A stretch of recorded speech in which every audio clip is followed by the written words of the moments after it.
This bonus episode is brought to you by Nurtec ODT Rimegepant, 75 milligrams, orally disintegrating tablets. Hey, this is Jason Alexander for Visible Wireless. You know, some wireless companies say they have no yada yada, but details matter. You should know what you're signing up for, so yada yada, I'm reading this ad for Visible. On the Visible plan, get one line of wireless on Verizon's 5G network for $25 a month every month. That's unlimited data, text, talk, and hotspot for $25 a month, all taxes and fees included, no surprises, like some other guys. Learn more about Visible Wireless and Visible's data management practices at visible.com. Additional terms apply. Hello, from Wonder Media Network, I'm Jenny Kaplan, and this is Womanica. This month, we're talking about comediennes, women throughout history who've made us laugh. They transgressed societal norms through comedy and often spoke out against injustice using their sharp wit. Today, we're talking about one of the most famous male impersonators of all time. For more than 50 years, she kept audiences engaged and amused. Let's talk about Vesta Tilley. Vesta Tilley was born Matilda Alice Powles on May 13, 1864, in Worcester, England.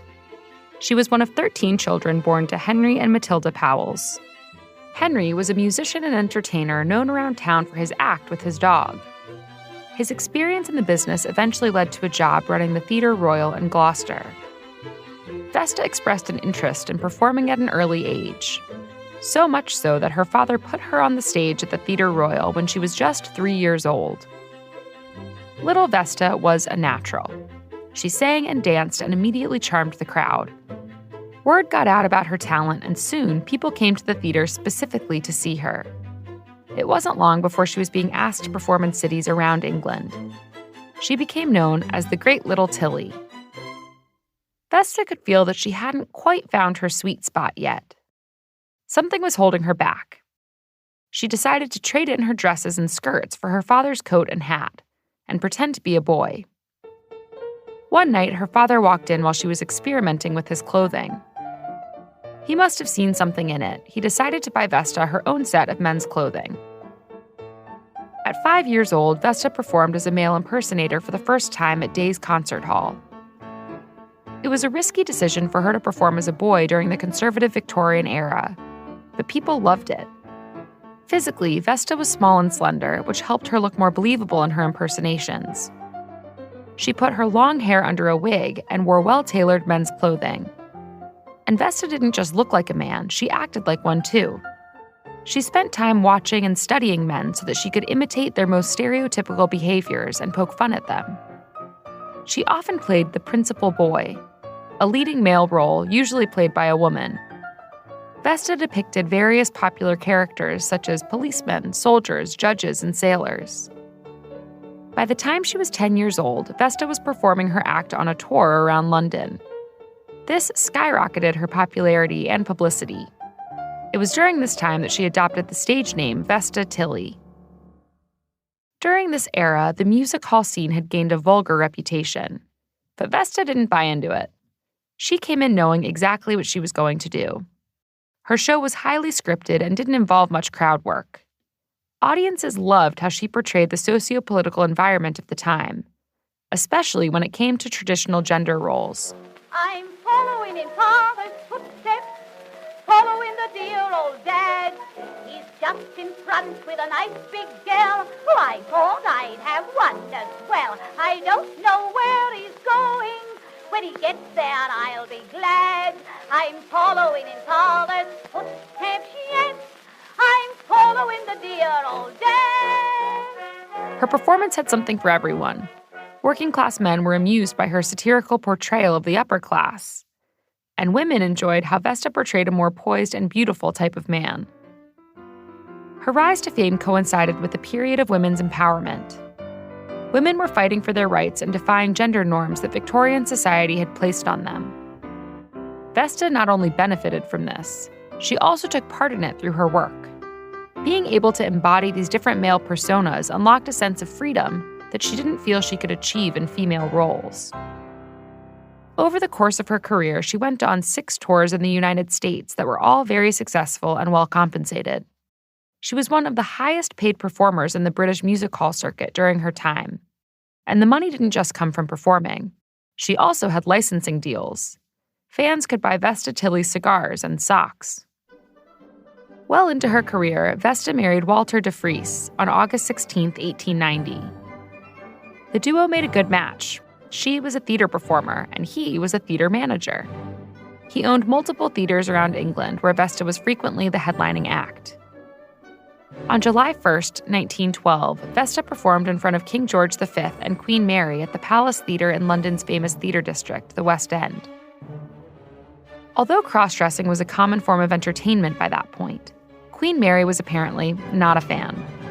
While Vesta was on stage, Mary buried her hands in her program to avoid seeing a woman dressed so immodestly. Apart from that one reaction, the show was extremely well received. When World War I began, theaters became a common place for war propaganda. Vesta and her husband openly supported the British Army. They and others from the entertainment industry came together to put on fundraising events to raise money for the war effort. Vesta participated in the best way she knew how, performing. She traveled around hospitals and theaters performing cheerful patriotic songs, dressed as a soldier. She not only boosted morale, but she convinced many young men to join the army. It's said that while performing in Hackney, London, she enlisted a whole battalion. This kind of work gave her the nickname Britain's Best Recruiting Sergeant. Walter also got a new title when the war ended. He was knighted and became a member of Parliament. Vesta was now Lady de Vries. Over the years, Walter had been urging her to retire. But it wasn't until this new public and political role that Vesta decided it was time for one last hurrah. In August of 1919, she began her farewell tour.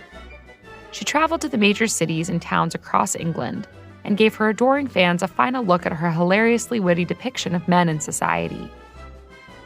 Each week, she donated her paycheck to a local children's hospital or charity. The tour and her career culminated in her final act at the Coliseum Theatre in London in May of 1920. After retiring, Vesta played the role of a politician's wife. In 1931, Walter left Parliament, and the couple moved to Monaco to enjoy their retirement together. Vesta Tilley died on September 16, 1952, in London. All month, we're talking about Comediennes. For more information, find us on Facebook and Instagram at Womanica Podcast. Special thanks to Liz Kaplan, my favorite sister and co-creator. Talk to you tomorrow. If you're prescribed Nurtec ODT, Rimegepant 75 milligrams for migraine attacks, does the fear of running out of medication stop you from treating every migraine attack? If so, ask about 2 8-packs per month. That's 16 tablets, and most insurance plans cover it. Nurtec ODT is approved for the acute treatment of migraine attacks and preventive treatment of episodic migraine in adults. Don't take if allergic to Nurtec ODT or any of its ingredients. Allergic reactions can occur even days after using and include trouble breathing, rash, and swelling of the face, mouth, tongue, or throat. Most common side effects were nausea and indigestion stomach pain. A maximum dose of 75 milligrams can be taken daily to treat migraine attacks or every other day to prevent them.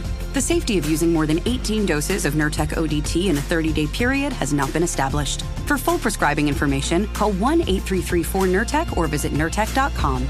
Double the packs to treat more migraine attacks. Ask your doctor if 2 8-packs of Nurtec ODT is right for you.